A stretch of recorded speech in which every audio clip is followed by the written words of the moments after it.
सुप्रभात, नमस्कार, good morning. जसी टेक में आप सबका हार्दिक स्वागत है। मंडे यानी कि सोमवार का है दिन और तारीख है 8 दिसंबर 8 दिसंबर 2025 8 दिसंबर। दोस्तों, वीकेंड के बाद आज हम 3 रात 2 दिन के बाद ओपन होंगे। तो खैर, गैप अप होगा, गैप डाउन होगा, उस पर तो चर्चा करेंगे ही करेंगे। लेकिन कुछ लोगों ने मेरे से ये कहा है कि भाई पिछले हफ्ते जो हुआ उसका कारण क्या था। पिछले हफ्ते हमको डिप मिला और डिप के बाद फिर से हमको एक ऊंचाइयों की तरफ जाता हुआ थर्सडे और फ्राइडे को मार्केट देखने को प्राप्त हुआ है।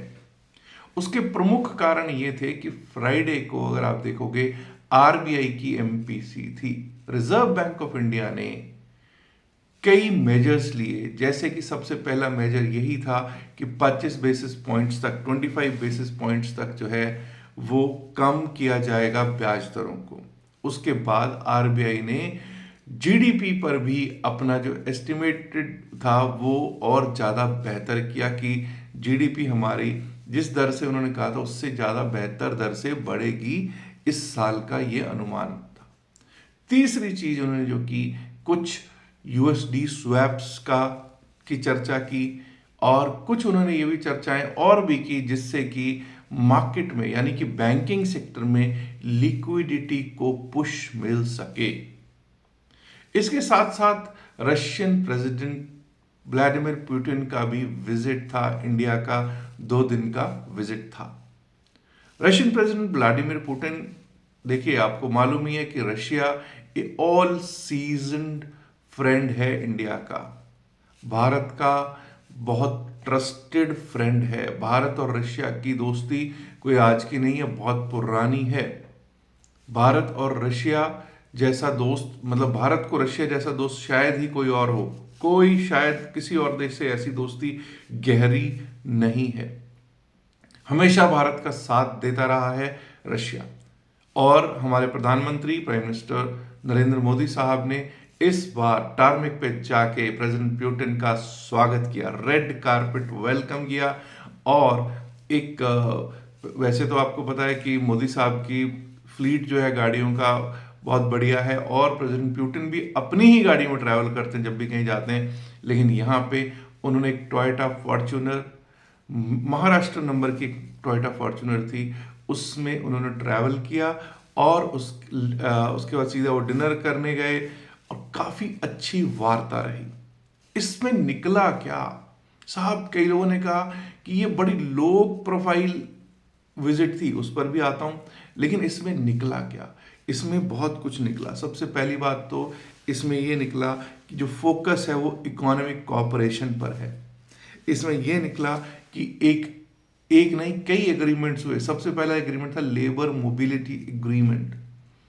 लेबर मोबिलिटी एग्रीमेंट में ये होगा कि जो हमारे देश के स्किल्ड वर्कर्स हैं वो रशिया जा सकेंगे, उससे उनको रशिया में एंट्री जो है थोड़ी अनरिस्ट्रिक्टेड एंट्री मिल सकेगी, उनको वीजाज मिल सकेंगे। और जैसा कि बताया जा रहा है by the end of this decade 2029-2030 तक वहां कम से कम भी 3 मिलियन जॉब्स क्रिएट होने वाली हैं। 3 मिलियन जॉब्स एक्सपेक्टेड हैं। 3 million jobs is almost 30 lakh jobs. That's a good number. इसके साथ साथ रशिया और इंडियन फर्टिलाइजर कंपनीज ने भी समझौते किए हैं, एमओयू साइन किए हैं। एक रशिया में ही यूरिया फैक्ट्री लगाने का भी फैसला लिया गया है। Maritime corporation, ports and customs जो है उस पर भी काफी चर्चा हुई और उसके भी एग्रीमेंट्स साइन किए गए हैं। लो प्रोफाइल इसलिए रखा गया कि भाई इस समय आपको मालूम है कि स्थितियां क्या हैं। कोई भी मुल्क इस समय ये नहीं चाहता कि भाई चलो इधर से अच्छी दोस्ती चल रही है, कम उधर दूसरे वाला जो है ट्रंप साहब जो है, यूनाइटेड स्टेट्स वाले जो हैं, वो कहीं किसी बात से नाराज हो जाएं। इसका ध्यान भी रखा गया है। इसीलिए दिस वॉज अ लो की अफेयर, बट हाँ, इससे हमको पाने को बहुत कुछ मिला है। अब बात करते हैं कि क्या आज कोई गैप अप हो सकता है या गैप डाउन हो सकता है। गैप अप की उम्मीद लगाई जा सकती है। अब कुछ लोग कहेंगे ये यूएस मार्केट को देख के कह रहा है। नहीं भाई, यूएस मार्केट को देख के नहीं कह रहा। मैंने यूएस मार्केट देखी भी नहीं है, ना ही मेरा देखने का विचार है। अब कुछ कहेंगे गिफ्ट निफ्टी, जिस समय ये मैं वीडियो बना रहा हूँ लगभग 4-4:30 बजे हैं सुबह के। गिफ्ट निफ्टी को तो बिल्कुल देख के मैंने आज तक कभी ट्रेड ही नहीं किया, ना कभी करने का विचार है। अपने टेक्निकल्स बोल रहे हैं, अपने टेक्निकल्स क्या बोल रहे हैं वो भी सुन लीजिएगा, जिससे कि आपको भी काफी बार अंदाजा लग सकता है कि क्या हो सकता है। अंदाजा है, ये कोई जरूरी नहीं कि ऐसा ही हो, प्लीज अंडरस्टैंड। एफआईआईज और डीआईआईज का डेटा देखिए। डीआईआईज शुक्रवार को 4,190 करोड़ 4,190 करोड़ अप्रोक्सीमेटली के कैश के नेट बाय में बैठे हुए हैं। बहुत अच्छी फिगर है। एफआईआईज विदेशी संस्थागत निवेशक 438.90 438.90 करोड़ के कैश में नेट सेल में बैठे हुए हैं। अब कुछ लोग कहेंगे साहब ये तो सेल में बैठे हैं, बिल्कुल सेल में बैठे हैं, बट इनकी जो सेलिंग है वो पहले से कितनी कम हो गई है, सबसे पहला ये पॉइंट समझने की जरूरत है। उसके बाद अगर हम एफआईआई के डेरिवेटिव्स के स्टैटिस्टिक्स में जाते हैं तो एफआईआई के डेरिवेटिव्स के स्टैटिस्टिक्स में हमको पता चलता है कि बैंक निफ्टी के फ्यूचर्स में ये न्यूट्रल होके गए हैं। पहले ये पॉजिटिव होके जाते थे, लेकिन अब ये न्यूट्रल होके गए। न्यूट्रल का मतलब almost similar number of contracts, not exactly similar, but थोड़ा सा ही फर्क है number of contracts of buy and sell में। इसके बाद अगर हम बात करेंगे फिन निफ्टी के फ्यूचर्स की, तो फिन निफ्टी के फ्यूचर्स को ये बाय करके गए हैं। निफ्टी मिड कैप के फ्यूचर्स को भी ये बाय करके गए हैं, और निफ्टी 50 के फ्यूचर्स को भी ये बाय ही करके गए हैं। तो इससे एक अंदाजा लगता है कि डेटा थोड़ा सा पॉजिटिव तरफ जाता हुआ दिख रहा है, तो गैप अप होने की उम्मीद बिल्कुल है। अब बात करेंगे कि क्या स्थितियां हैं निफ्टी 50 की। When we talk about Nifty 50, हमको 26,186 26,186 पर क्लोजिंग होती हुई दिखी शुक्रवार को। 26,202 26,202 का हाई था, तो लेट्स गिव रिस्पेक्ट टू 26,202। हो सकता है हम इससे कहीं ऊपर ओपन हो सकता है, मैं ये नहीं कह रहा कि ऐसा हो ही जाएगा। अगर इससे कहीं ऊपर ओपन होते हैं तो हम किसी डिप की वेट करेंगे। किसी भी गैप अप को चेज करना समझदारी नहीं होगा। 26,202 के ऊपर अगर चलते हैं तो उसके बाद हमारा लेवल आ सकता है 26,245 26,245, 26,245 के ऊपर 26,280 26,280, और अगर वो भी पार हुआ तो 26,325 26,325 ऑल टाइम हाई है जी 26,325 326 का, वो टेस्ट करने के लिए जा सकते हैं। As I said, we will not chase any gap up, let's not chase any gap up, we will wait for a good tip. Down side की बात करते हैं, जब तक हमारा 9 डेमा ना टूटे। अब आप कहेंगे 9 डेमा की कहानी क्या आ गई, हम 9 डेमा से बहुत ऊपर हैं। 9 डेमा कम्स एट 28,083, 28,100 बहुत अच्छा सपोर्ट है। 28,083 9 डेमा सपोर्ट है, याद रखना है। 28,083 के नीचे अगर जाना स्टार्ट करेगा तो वहां से थोड़ी दिक्कत शुरू हो सकती है। उसके नीचे माफ कीजिए 26,083 के नीचे जाना स्टार्ट करेगा, 26,083 के नीचे, तभी डाउन साइड के बारे में सोचेंगे। 26,042 26,042 देखने को मिल सकता है, और अगर वो भी टूट गया तो 25,994 25,994।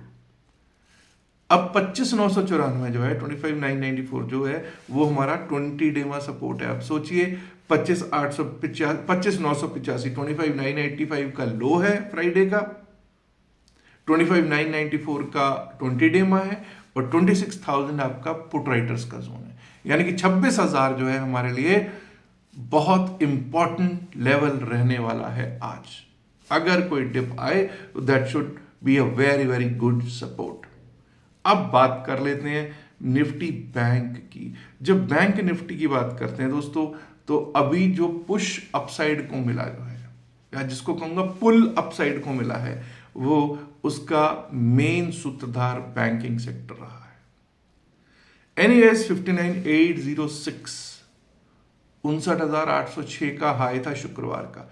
इसके अगर हम ऊपर चलेंगे तो सीधा सीधा 60,000 60,010 का लेवल है।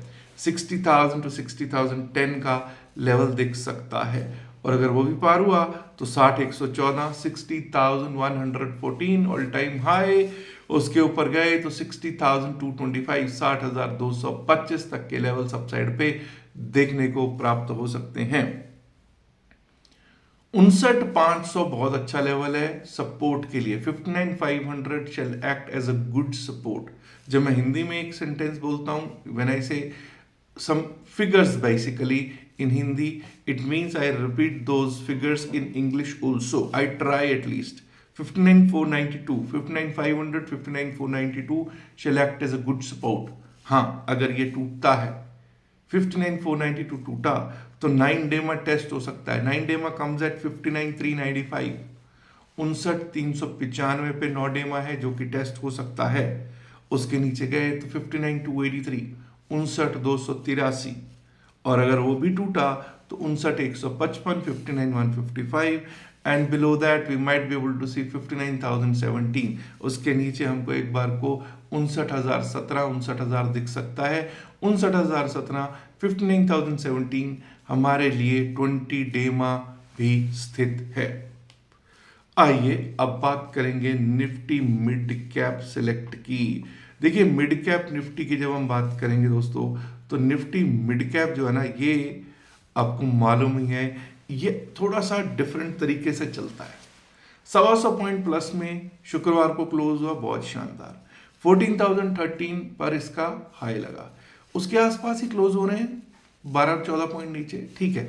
14,013 के ऊपर अगर चलना लगेगा, टिकने लगेगा, तभी अपसाइड के बारे में सोचेंगे।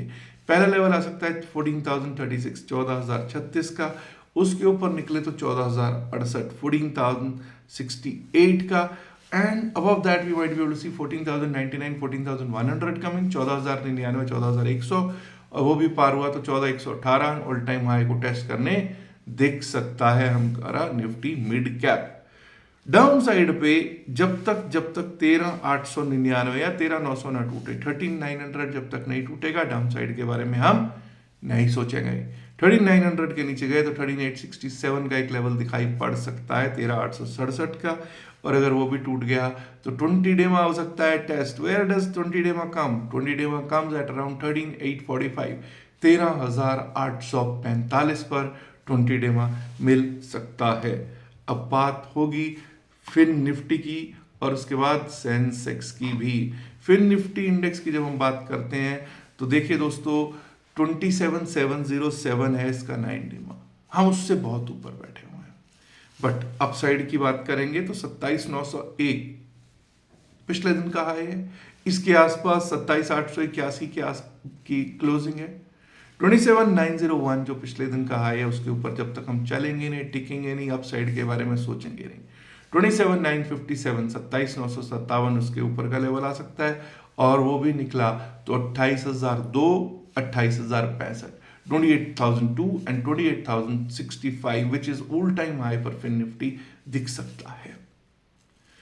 डाउन साइड तभी हम सोचेंगे जब 9 डेमा टूट जाए। 9 डेमा मैं आपको बता चुका हूँ 27,707, 27,707 के नीचे ही डाउन साइड का रुख दिख सकता है, जो कि हमको 27,655, 27,655 की ओर लेके जा सकता है। 27,655 भी अगर टूटेगा तो 27,602, 27,602, 27,602 हमारे लिए इंपॉर्टेंट लेवल इसलिए है क्योंकि वहां पर 20 डेमा स्थित है। अब बात करते हैं बीएसई सेंसेक्स की। जी हाँ, बीएसई सेंसेक्स 9 डेमा के ऊपर है, हाँ 20 डेमा के ऊपर है, हाँ सभी इंडाइसेस जिनकी बात की 9 डेमा 20 डेमा के सब के ऊपर है। क्या आइडल बुलिश कंडीशन में? जी हाँ, आइडल बुलिश कंडीशन में बैठे हुए हैं। लेकिन जब हम बात करेंगे लेवल्स की तो 85,796, 85,796, 85,712 का क्लोज है। 85,796, 85,796 के ऊपर अगर हम टिकने लगेंगे, चलने लगेंगे, तभी अपसाइड के बारे में सोचेंगे। लेवल आएगा उसके बाद 85,923, 85,923 का दिख सकता है, और अगर वो भी पार हुआ तो 86,000 वाला रेजिस्टेंस जो है उसको टेस्ट करने जा सकते हैं, 86,000 को, और वो पार हुआ तो ऑल टाइम हाई बल्ले बल्ले 86,166, 167 को टेस्ट करता हुआ सेंसेक्स दिख सकता है। अब बात करते हैं डाउन साइड के लेवल्स की। 85,500 जब तक नहीं कटेगा, 85,499, 85,500 जब तक डाउन साइड के लिए नहीं कटेंगे, हम डाउन साइड के बारे में नहीं सोच रहे हैं। उसके नीचे लेवल आ सकता है 9 डेमा, दैट इज 85,341, 85,341 का, और अगर वो भी टूटता है तो 85,184, 85,184 का लेवल दिख सकता है। Below that we might be able to see 84,990, 84,990। 84,990 क्या है जी? ये डेमा सपोर्ट है, 20 डेमा सपोर्ट है, यानी कि 85,000 should act as a wonderful support for BSE Sensex. दोस्तों, अगर आप भी हमारे क्रिप्टो करेंसी के ग्रुप से जुड़ना चाहते हैं, क्रिप्टो करेंसी पर हम काम कर रहे हैं आजकल, और काफ़ी लोग उसमें सीखने के भी इच्छुक हैं, सीख भी रहे हैं, कोई उसका चार्ज हम नहीं ले रहे क्रिप्टो करेंसी सिखाने का। बस एक ही चीज़ है कि आपको हमारे लिंक के थ्रू, जो कि डेल्टा एक्सचेंज में या CoinDCX में खोल सकते हैं आप, लिंक आपको डिस्क्रिप्शन में pin message of the video में दे रखा है, वहाँ से आप अपना अकाउंट खोल सकते हैं और लाभ प्राप्त कर सकते हैं। लाभ प्राप्त कर सकते हैं क्रिप्टो करेंसी कैसे ट्रेड करते हैं, फ्यूचर्स में कैसे काम करते हैं, उसका सीखने का। याद रखिएगा, यहाँ पर ये डिस्क्लेमर देना जरूरी है कि हम लोग सेबी रजिस्टर्ड नहीं है। जो भी बातचीत इस वीडियो में की गई है सिर्फ और सिर्फ एकेडमिक पर्पस से की गई है। इसका बाय सेल की सलाह से कोई लेना देना नहीं। बाय सेल की सलाह के लिए आप अपने फाइनेंशियल एडवाइजर से बात कीजिएगा। हाँ, इतना जरूर कह दूं कि कभी भी कोई पोजीशन को ओवरनाइट होल्ड करके लेके जाना समझदारी नहीं होता, समझदारी नहीं होता, क्योंकि प्रीमियम मीटिंग का डर हमेशा सताता ही रहता है। और कल तो एक्सपायरी है, निफ्टी 50 की वीकली एक्सपायरी है, तो थोड़ा देख सोच के ही कुछ होल्ड करके जाइएगा। मेरी इल्तिजा है, गुजारिश है, रिक्वेस्ट है कि इस वीडियो को लाइक जरूर कीजिएगा, शेयर जरूर कीजिएगा इस वीडियो को अपने दोस्तों के साथ ज़्यादा से ज़्यादा संख्या में। एंड माय डियर फ्रेंड्स, अगर आपने अभी तक जसीटेक चैनल को सब्सक्राइब नहीं किया है तो दोस्तों ये तो बनता है ना सब्सक्राइब करना। शुक्रिया, नमस्कार, धन्यवाद, good luck for today, bye bye.